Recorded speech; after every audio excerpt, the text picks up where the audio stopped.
창세기부터 요한계시록까지 우리가 전체의 그 주제, 흐름을 잡으라고 하면 하나님은 사랑이시다라고 저는 그렇게 한마디로 요약할 수 있어요.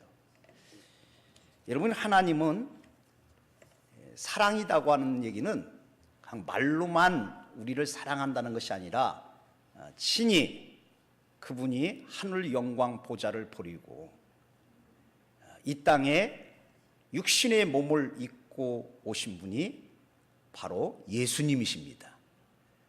그래서 예수님이 이 땅에 왜 오셨냐면 우리의 죄 문제를 해결해 주시고 지옥 형벌 받아야 할 우리의 인생을 구원해 주사 천국을 우리에게 선물로 주시기 위해서 예수님이 이 땅에 오신 줄 믿습니다.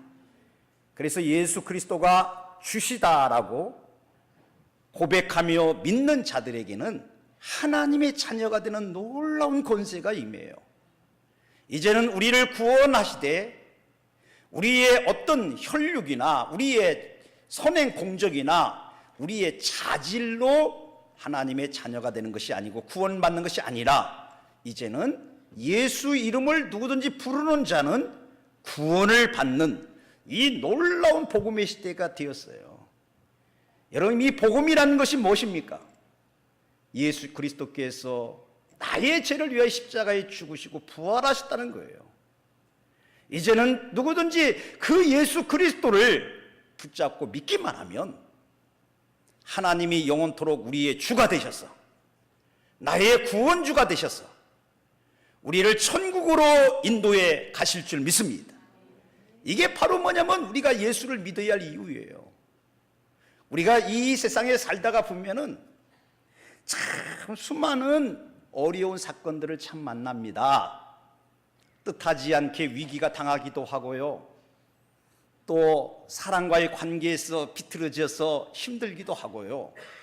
사업에 부도가 나서 정말 이럴 수도 없고 저럴 수도 없는 위기 상황을 참 많이 맞이합니다. 그래서 사람들은 두려워하고 우리 사회가 어떤 면에는 원망과 불평으로 가득 차 있어요. 우리는 이 사회가 발달하고 경제 수준이 높아지면 원망과 불평이 없어질 것이라고 생각했어요. 지식이 발달하고 과학이 발달하면 이제는 돈을 많이 모으면 불평과 원망이 사라질 것 같은데 그렇지 않다는 것을 우리는 현실에서 수없이 많이 보잖아요. 이런 원망과 불평은 돈으로 해결될 수 없다는 걸 알아요. 어떤 정치적으로 해결될 수 없어요. 경제적인 문제로 해결될 수 없어요. 그러면 왜 그렇습니까? 이 두렵고 원망과 불평하는 이 마음이 외부의 환경에 의해서 그런 게 아니라는 거예요.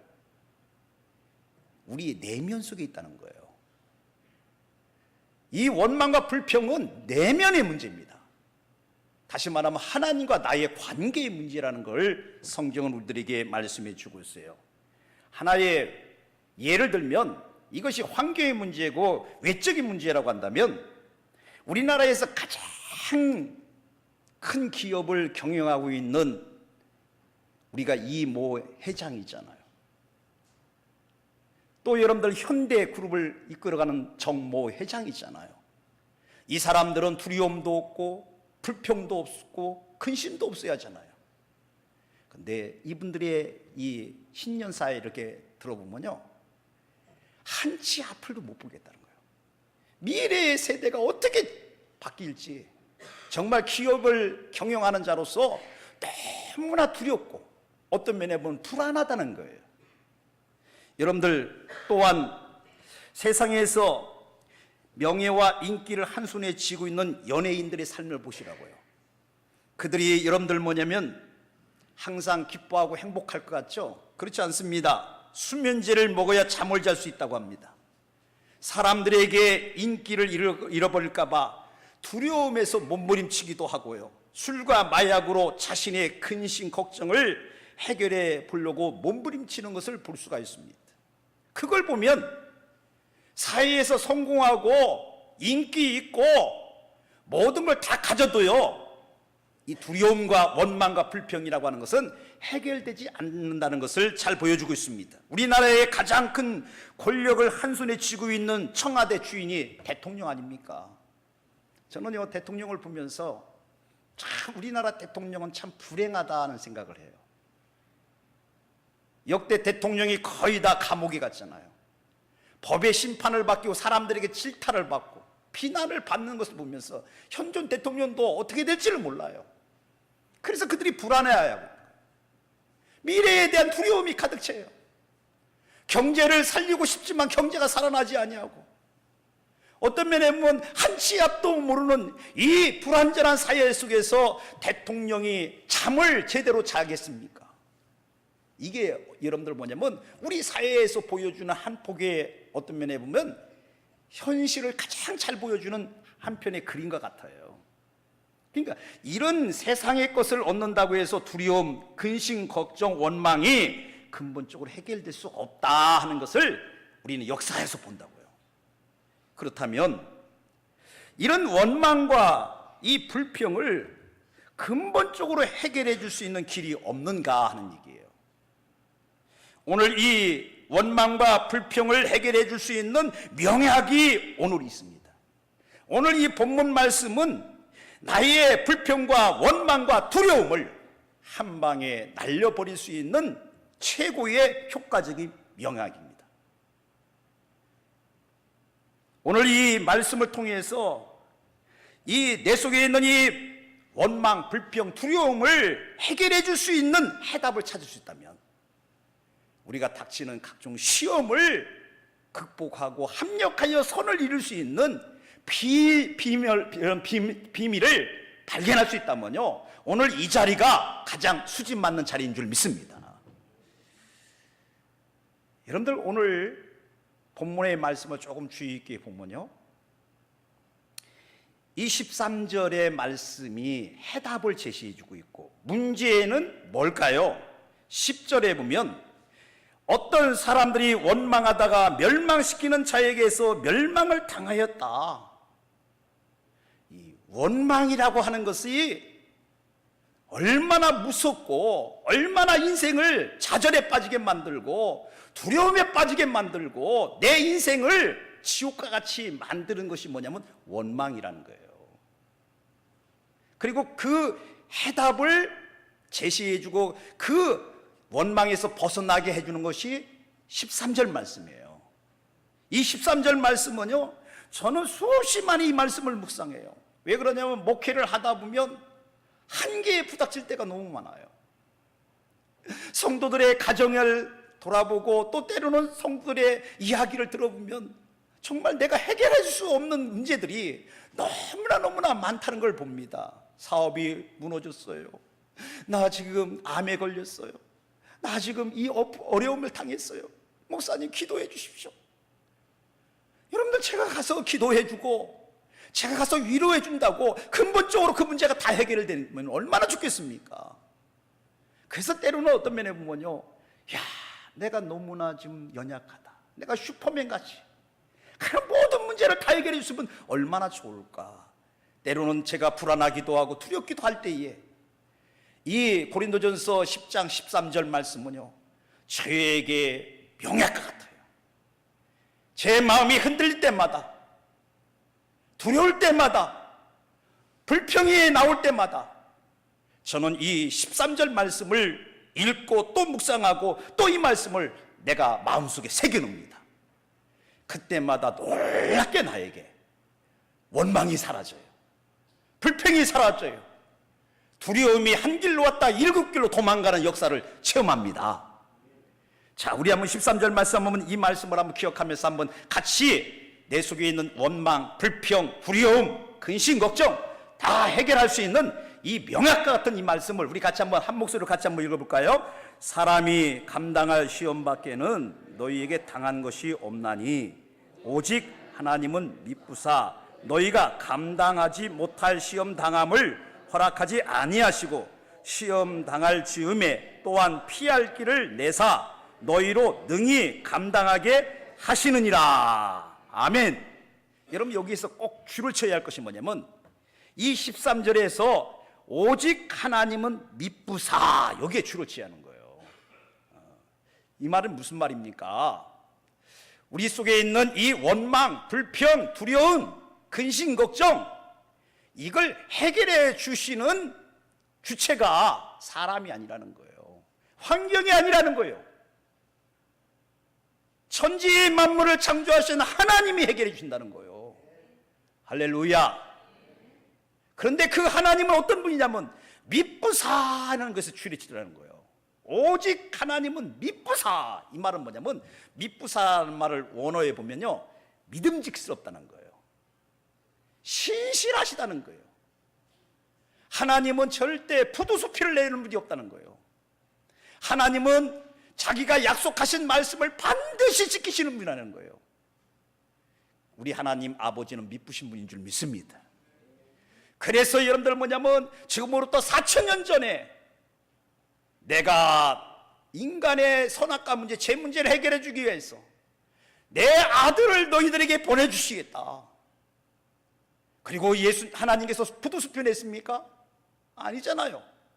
때가 참에 하나님께서 자기 아들을 십자가에 내어주시고 우리를 위해서 십자가에 못 박혀 죽으심으로 말미암아 우리를 죄에서 구원하시고 우리를 하나님의 자녀가 되게 하신 것이, 이게 바로 뭐냐면 하나님은 미쁘시다는 거예요.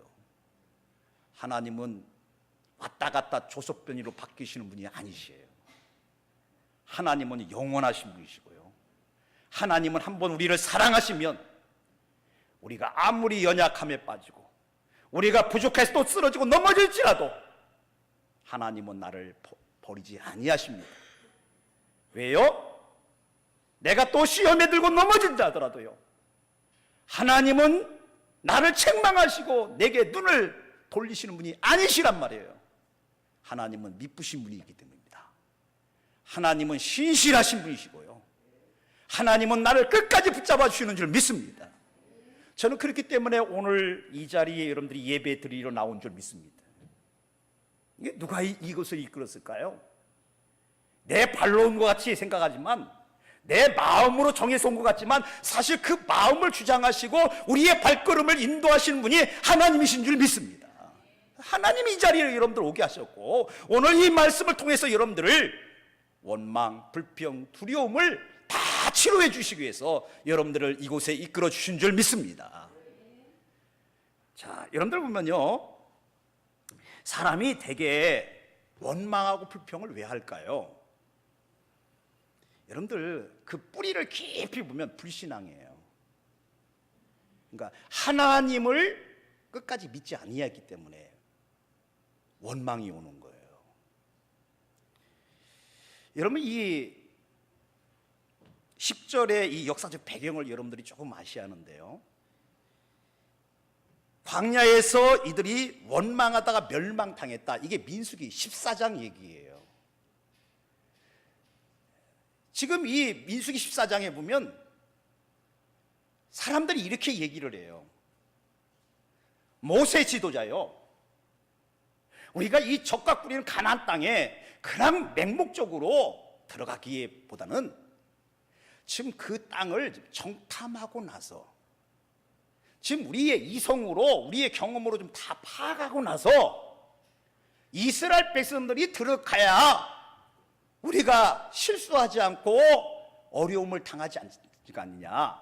그러니 그냥 하나님 말씀만 붙잡고 그냥 가나안 땅에 들어가지 마시고 지금 우리를 이 가데스 바네에 머물게 하시고 지금 12명의 정탐꾼을 보내서 그 땅을 지금 정탐하고 탐지하고 그 결과를 가지고 우리가 들어가기를 원합니다. 그래서 모세가 그 얘기를 듣고, 이게 참 합리적이잖아요, 또 이성적이잖아요. 그래서 모세가 12명의 정탐꾼을 보냅니다. 그런데 참 이상하게 12명의 정탐꾼이 갔다 와서 그 땅에 정말 적과 꿀이는 땅이고 그 땅에 하나님이 우리를 위해서 예배해 놓으신 땅입니다. 그러니 우리는 그 땅을 점령할 수 있습니다 하고 들어갔으면 얼마나 좋겠습니까? 그런데 참 사람은요, 이성이라고 하는 것은 눈에 보이는 것만 보는 거예요. 그 내면의 세계를 못 보는 거예요. 그 땅에 이미 하나님께서 주신 그 약속의 말씀을 못 보는 거예요. 이게 이성의 한계입니다. 그래가지고 그 땅을 정탐하고 와서 10명이 뭐라고 합니까? 입이 만큼 내와서 불평하고 원망했습니다. 그 땅은 우리를 삼키는 땅이요, 그 땅에는 견고한 성이 있고 거대한 장대한 안악자손들이 버티고 있어서 우리는 그들의 보기에 메뚜기 같습니다. 이 말이 뭘까요? 좌절감에 빠져 있는 거예요. 그러니 우리는 그 땅을 점령할 수 없습니다. 그 얘기를 듣고 이스라엘 온 백성들이 통곡을 하며 웁니다. 울다가니 가만히 울다가 통곡하며 울면서 누구를 쳐다봅니까? 자기의 지도자 모세를 쳐다봅니다. 이제는 모세를 향하여 막 삿대질하기 시작합니다.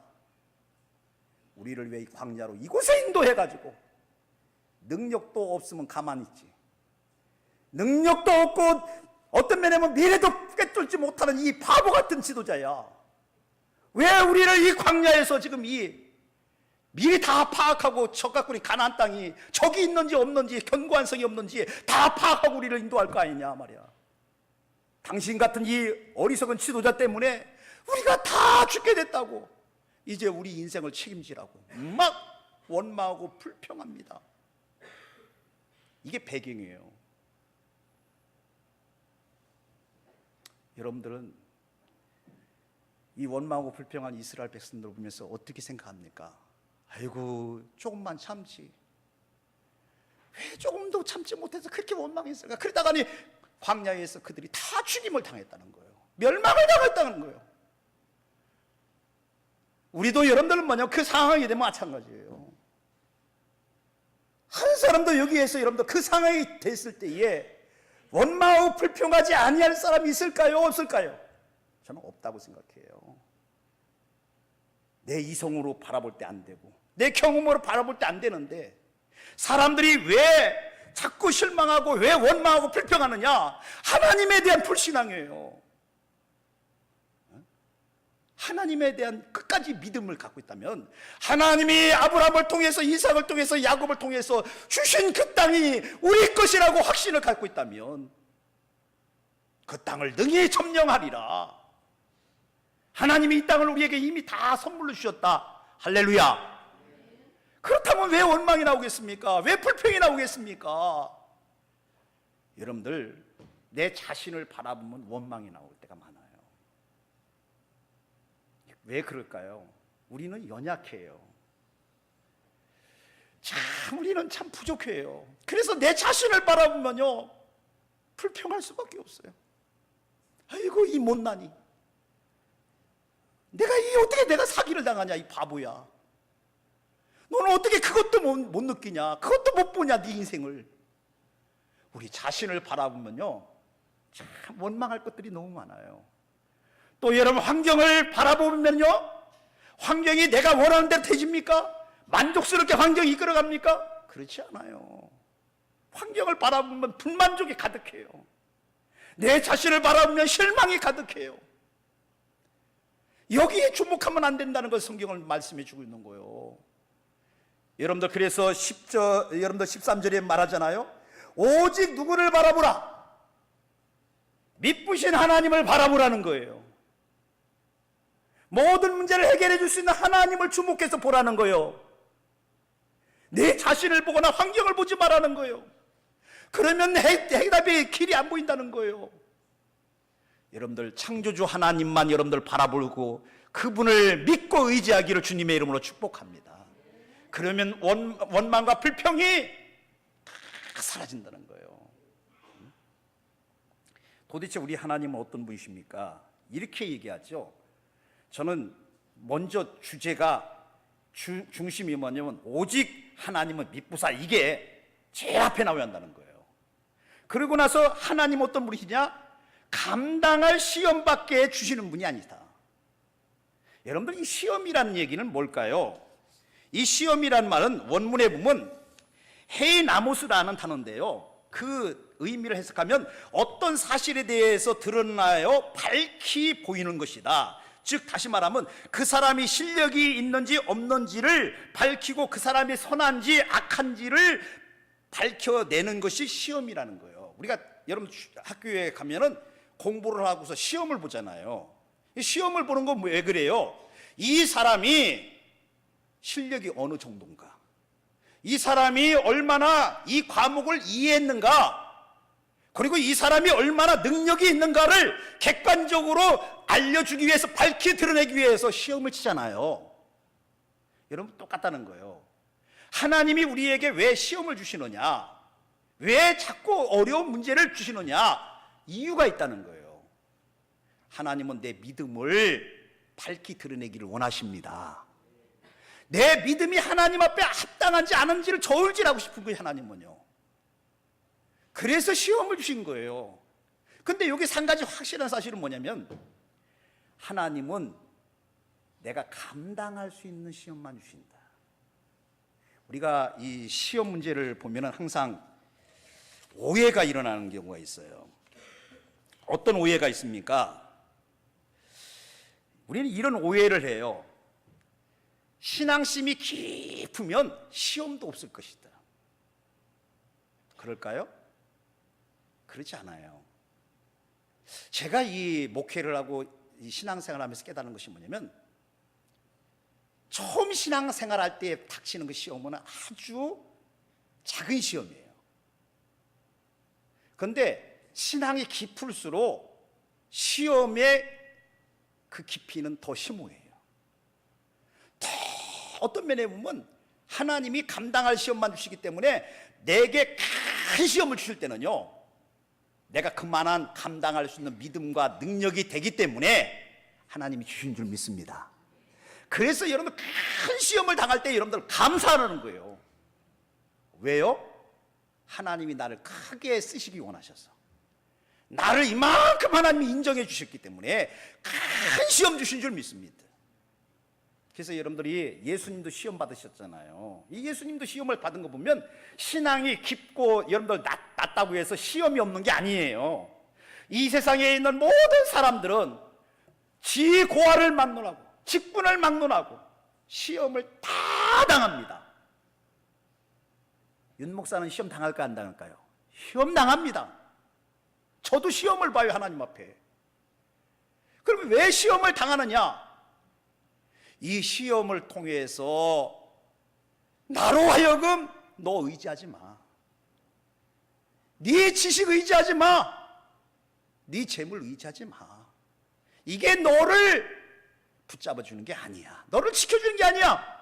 너를 지켜주고 너를 승리하고 너를 천국으로 인도하는 것은 하나님밖에 없어. 이걸 나에게 끊임없이 하나님이 가르쳐 주시고 알려주시기 위해서 내게 시험을 주시더라는 거예요.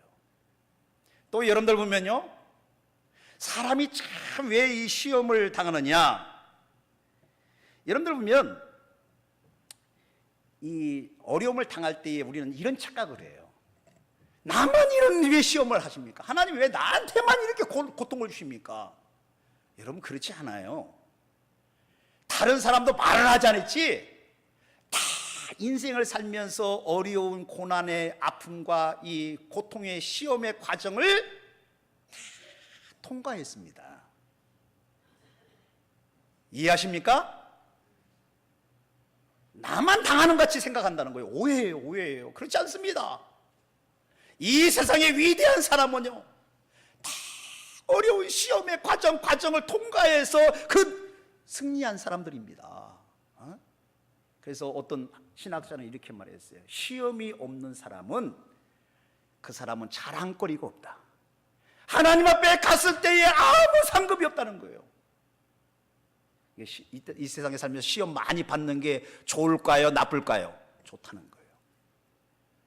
왜요? 시험을 많이 받으면 내가 큰 사람이 되고 믿음의 사람이 될 뿐만 아니라 하나님 앞에 갔을 때에 상급받는 주역이 될 줄 믿습니다. 그래서 여러분, 시험을 두려워하지 말라는 거예요.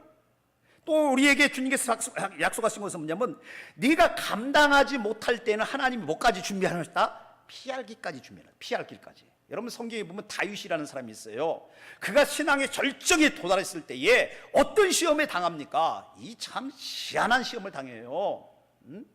믿음이 최고의 절정에 올랐을 때에 이 갑자기 자기의 장인이라고 하는 사울 왕이 눈이 막 삐뚤어지기 시작하는 거예요. 막 꼬라보기 시작하는 거예요. 그래가지고 이 다윗이 도저히 이 사울왕이 무서워서 거기에서 있을 수 없어서 도망갑니다. 그래서 어디로 도망갑니까? 아기스 왕에게 도망가요. 아기스 왕이 딱 가니까 아기스의 뭐냐면 그 부하들이 뭐예요? 처음에는 환영했죠. 다 했는데 아기스 왕이 이제는 이스라엘 나라를 쳐부시자 하고 공격하러 가자고 할 때 여러분 다윗에게 이게 피할 수가 없어요. 안 하겠습니다 하면은 너는 반역죄로 죽이고, 이스라엘을 선봉해서 공격하면 역사의 죄인이 되고, 민족의 피를 흘렸기 때문에 어떻게 다윗을 이스라엘 왕이 되겠습니다? 피할 길이 없어요. 하자니 이게 엄청난 민족의 아픔과 고통이 되고, 안 하자니 반역으로 모여서 여러분들 죽임을 당할 수밖에 없어요. 그때에 참 피할 길 하나님 어떻게 내시냐면요, 갑자기 그 장군들이 아기스 왕에 찾아와서 말합니다. 이 전쟁은 다윗이 절대 선봉해서는 안 됩니다. 왜요? 다윗이 선봉했으면 나중에 사울왕과 손잡고 서나 우리를 공격하면 우리는 다 망합니다. 그러니 이 전쟁에서 다윗은 배제시켜야 합니다. 그 군사들은 전부 다 배제시켜야 합니다. 막 장군들이 막 거품을 불고 다윗을 선봉했으면 안 됩니다. 다윗의 군대가 이 전쟁에 참여하면 안 됩니다. 그래서 그냥 이 전쟁에서 그냥 싹 빠져나와요. 이게 피할 길인 줄 믿습니다. 사랑하는 여러분들, 내 힘으로 안 될 때가 있어요. 주변에도 아무리 봐도 나를 도와줄 사람이 없어요. 그 피할 길이 누구시냐면 하나님이신 줄 믿습니다. 하나님이 나의 피난처가 되신 줄 믿습니다. 도피성이 바로 예수 그리스도예요. 내가 피할 길은 하나님이시에요. 그래서 다윗은 이 사실을 깨닫고 뭐냐면 이렇게 봅니다. 하나님은 나의 힘이요 하나님은 나의 피난처라고 고백하고 있는 거예요. 여러분 힘들고 어려울 때 하나님이 나의 피난처예요. 하나님이 나의 피할 곳이에요. 그분을 붙잡고 그분을 의지하면, 오늘 마지막 결론 이거잖아요. 너희로 능히 감당하게 하시느니라. 능히 감당한다는 얘기는 뭐냐면 간신히 그 시험을 통과한다는 게 아니에요. 그 시험을 통해서 내가 얻고 잤던 것도 아닌데 하나님께서 합력하여 놀라운 선을 이루셨다. 하나님이 엄청난 축복을 주셨다는 얘기예요. 이게 능히 감당케 하시는 하나님이신 줄 믿습니다. 사랑하는 성도 여러분, 힘듭니까? 어려웁니까? 능히 감당하시는 그분이 내 아버지입니다. 하나님만을 바라보고 의지하십시오. 그러면 시험은 아무것도 아닙니다. 시험은 나를 발목을 잡는 것이 아니라, 내 인생을 비참하게 만드는 것이 아니라, 나를 넘어뜨리는 것이 아닙니다. 시험은, 여기에서 시험은 합력하여 선을 이루고 하나님의 사람으로 만들어지고 기도의 용사가 되어지고 믿음의 사람이 되어서 하나님의 위대하신 그의 나라에 우리가 동참할 수 있는 영광의 주역이 될 줄 믿습니다. 우리가 D3 행복축제 3월 10일 날 전도하려고 하잖아요. 우리가 결심도 하고 작정도 했잖아요. 여러분들 쉬울까요? 어려울까요? 물론 쉽게 구원받아야 할 사람들은 쉽게 접근도 되지만, 어떤 사람은요 전도를 해도 안 먹혀 들어가요. 어떤 사람은 거부해요. 눈을 치켜뜨고 대들기도 합니다. 그런 복음을 전하려면 다시는 내 집에 오지도 말라고 내게 화풀이를 하기도 하고 눈을 막 부릅뜨기도 하고, 때로는 막 내가 견디기 힘드는 비난을 받기도 합니다. 이거 여러분들 두려워할 필요가 없습니다. 당연한 거예요. 그거요. 우리의 믿음의 선배도 다 그랬고요. 여러분들 다 아픔을 당했어요. 그러나 여러분들 감당할 수 있는 하나님께서 능력도 주실 줄 믿습니다. 능히 감당할 거예요. 기도하고 열심히 복음을 전하면 능히 감당케 하신 하나님이 계시잖아요. 나와 함께는 하나님을 계시잖아요. 하나님이 그 영혼을 만져주시고 그 영혼을 거듭나게 하실 하나님을 주목하고 바라보면서 우리가 최선을 다해서 하면 주님의 나라가 이루어질 줄 믿습니다. 전도는 내가 하는 게 아니에요. 주님이 하시는 거예요. 영혼 구원은 주님이 하시는 거예요. 하나님이 할 때에 성령이 나타나시는 거예요. 그래서 그의 능력을 체험하는 거예요. 저는 이런 결론을 짓고 싶습니다. 하나님 왜 우리에게 전도라는 사명을 주실까요? 천사를 통하시지. 천사를 통하면 쉽게도 전도할 텐데 왜 우리에게 이렇게 어렵고 힘들게 하는, 우리에게 이렇게 전도하기도 쉽지 않은 이 일을 우리에게 왜 맡기셨을까? 하나님이 우리의 믿음을 성장시키기 위한 거예요. 하나님의 능력을 체험하기 위한 거예요. 그리고 우리로 하여금 하나님 앞에 갔을 때에 상급받게 하기 위해서 이 전도라고 하는 이 과제를, 이 시험이라고 하는 것을 우리에게 주신 줄 믿습니다. 기도하시겠습니다. 주님, 오늘 저희들이 능히 감당케 하시는 하나님, 내 힘으로 내 능력으로 안 된다고 하지만 주님은 반드시 승리하게 하시며 합력하여 선을 이루시는 하나님을 봅니다. 시험을 두려워하지 말고 피하려고 하지 말기를 원합니다. 하나님 아버지여, 시험을 두려워하면 원망과 불평이 나옵니다. 그러나 시험을 통과하면 감사가 나옵니다. 찬양이 나옵니다. 하나님이 정말 살아계신 위대하신 분이라는 것을 발견하기 시작합니다. 이런 믿음의 사람들이 될 수 있도록 두 손 들어 축복하여 주시옵소서. 예수님의 이름으로 기도 올리옵나이다. 아멘.